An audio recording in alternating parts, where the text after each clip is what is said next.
Hello everyone, welcome to the condo store of Roche Residences. So type dalawa yung floor plan, irregular siya. Tinamo sa corner.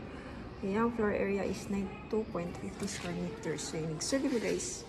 So this right side niya mo is na diha yung mga cabinet. So this will also serve as your pantry. Yan na diha ang circuit breakers and electricity. Yeah, exert niyo mo. Tanawa guys, oh. Nice kaya guys, oh. Nice kaya, no? So, dari ang imong dining area. Yeah, imong kitchen area, refrigerator. No, di imong machine, lavatory.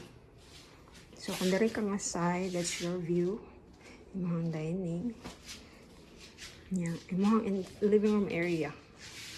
So, nakay sofa, yan imong entertainment. Yan, nakay balcony. So, na siya balcony, imong living room area, guys. See that one?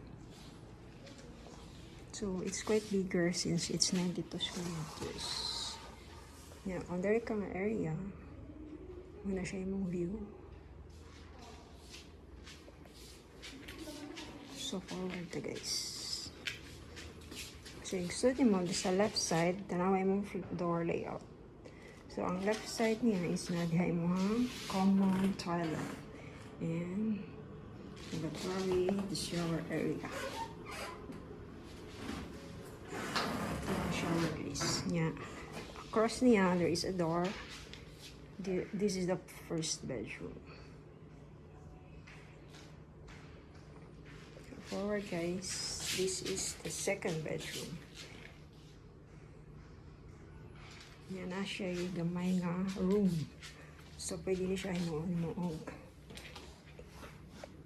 children's room. Ano siya pwede storage, depende. So kani siyang room is wala siya yung balcony. Window lang siya.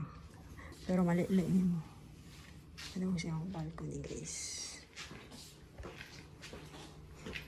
Yan, ang gawas ni mo, this is the master's bedroom.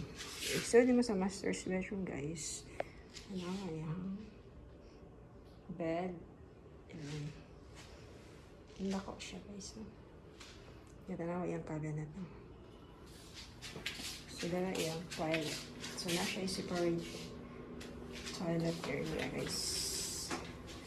Yan, shower.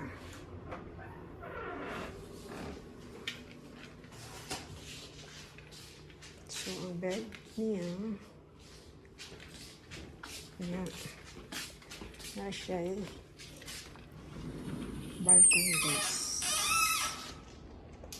So, yung bed kayo siya guys, no?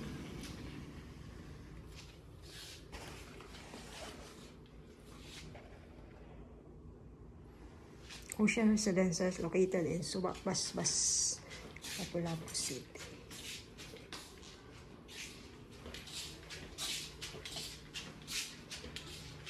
So, thank you for watching guys. Yeah, exit ka.